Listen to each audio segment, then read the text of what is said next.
My dear friends, 3 days ago was our national election. 3 days from now, November 9th, is the anniversary of the prelude to the murder of 6 million Jews during the Holocaust. No event between 1933 and 1945 was so widely reported as what happened 82 years ago this Monday evening, known as Kristallnacht, for the shards of broken glass that littered the streets as the windows of 7,000 Jewish-owned stores and 267 synagogues were smashed and lit on fire throughout Germany.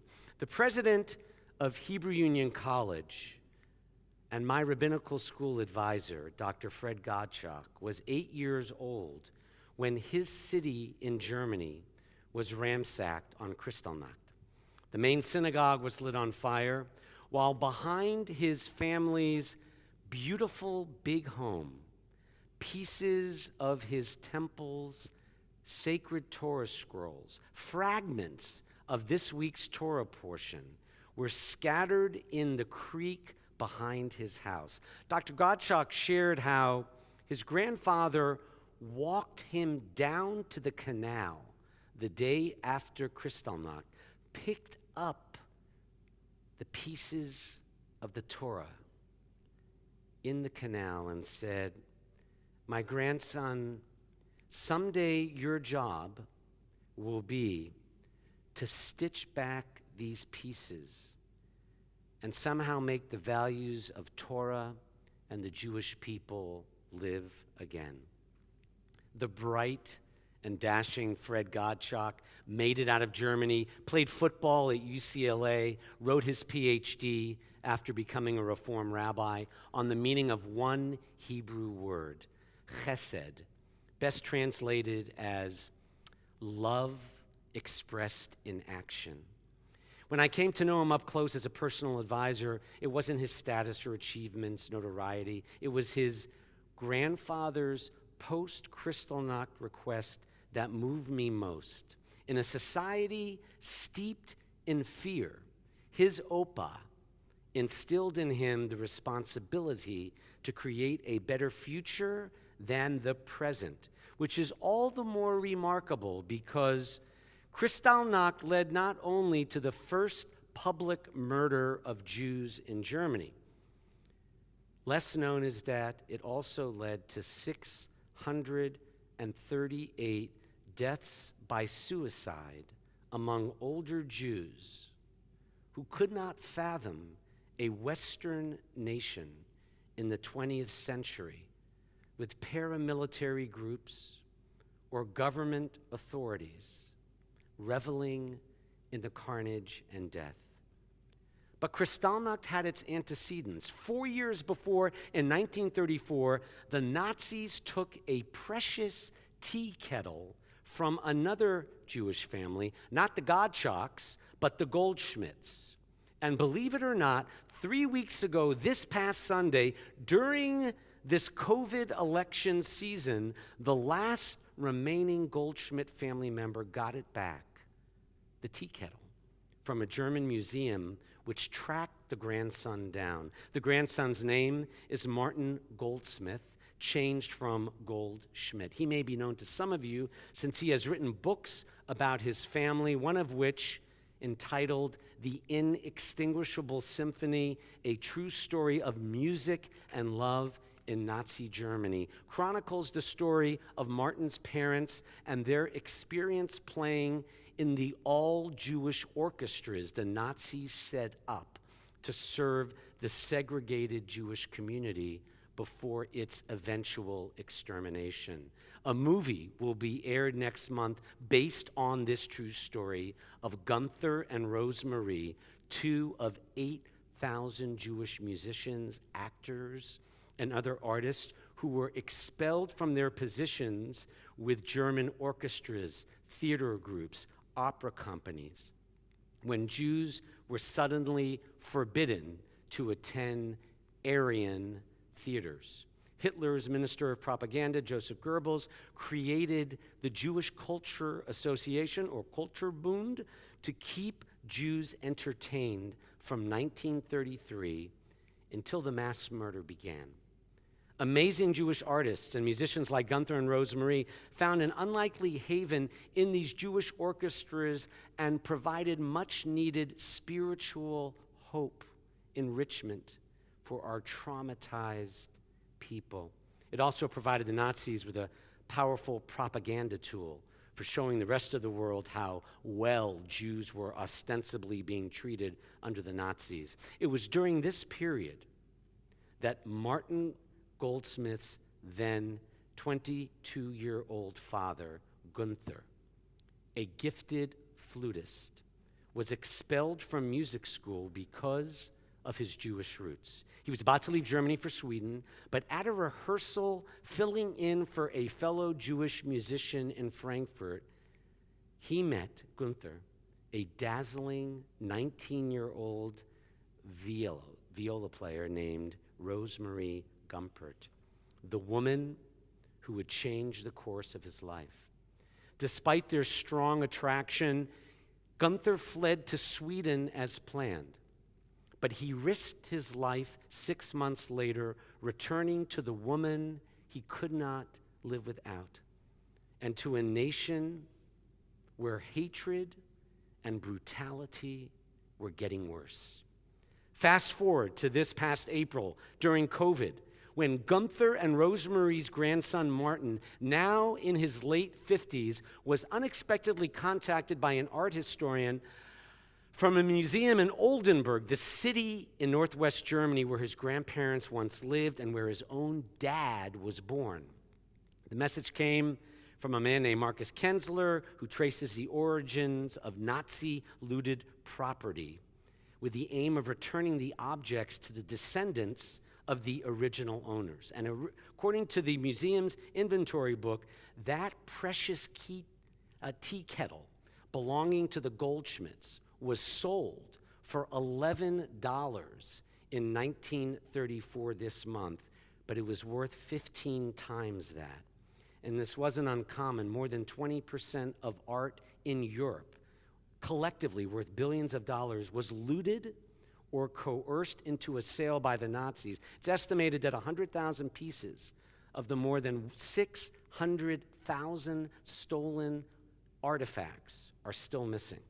And the burden of restitution rests on Jewish descendants who must prove their relation to the original owner. But after extensive research, this wonderful man in Germany determined that the tea kettle should belong to the last living relative. Martin has no children, and his parents, as well as his only brother, have all died. And the kettle arrived in Maryland 3 Sundays ago on October 11th, nearly 86 years after it left the family's hands. I just got to give you a short version of the family's story. Before World War II, Martin's grandfather operated a successful women's clothing store. The family of 6 lived in a grand home adorned with sculptures, paintings, and other artistic objects that reflected their good fortune. And that all changed in November 1932 when Nazi officials informed the Goldschmidts they had to sell their home because a Jew was no longer permitted to own such a nice house. It was sold to the Nazis for a mere fraction of its true value, for just over $10,000, when it is worth over $6 million today. Martin's grandparents were forced to move into smaller and smaller quarters in the years that followed. More laws and restrictions against Jews were enacted, leading up to Monday evening, November 9th. But in 1938, Kristallnacht, 30,000 Jewish men were arrested, among them Martin's grandfather. The following year, he and son Helmut managed to flee from Germany on the SS St. Louis, that fateful ship which sailed to Cuba and the United States but was turned away after unsuccessfully appealing to the United States government and Canada for entry. The ship was forced to return to Europe. And Alex and Helmut were sent to Auschwitz, where they were murdered in 1942. And 2 months later, his wife Toni and their daughter Eva were killed in a forest outside Riga, Latvia. But another daughter and this son escaped to America, Gunther, when he was 27. And once in the United States, he changed his name to George Gunther Goldsmith. And he and that dazzling viola musician wife, Rosemarie, had 2 sons, one of them being Martin. George and Rosemarie raised their sons in St. Louis, up the river, but spoke very little of their Jewish identity or past traumas. Martin said, "In my father's mind, to be a Jew was to be an outcast, to be hated, to be murdered. So I did not grow up with a sense of being a Jew." So Martin moved through life, attended Johns Hopkins, settling in Maryland with very little attachment to Judaism. It wasn't until just a few years ago in his 50s that Martin, who has worked as a radio host and classical music person for 45 years in the DC area, developed a yearning to understand his Jewish identity and family history. Quote, "I had a desire to somehow be connected to my family, to the people I should have known." So he studied Judaism, and Martin celebrated his adult bar mitzvah at age 55. In a recent New York Times article, he said, "The big house is no longer in the family. The paintings and various other art objects in the house are all gone. Traces of my family are gone, except for this little kettle in the dining room of my home, where it now sits on a shelf in a place of honor." And holding the kettle for the first time, Martin was moved to tears. He said, "There are very few things in the known universe that my grandparents touched. This is a semi-miraculous opportunity to touch something they had touched, to hold something they had held, an object that lived in my grandparents' house 85 years ago. Since the kettle arrived," he said, "every evening before he goes to bed, he finds himself doing the same thing. I walk past it and I touch it," he said.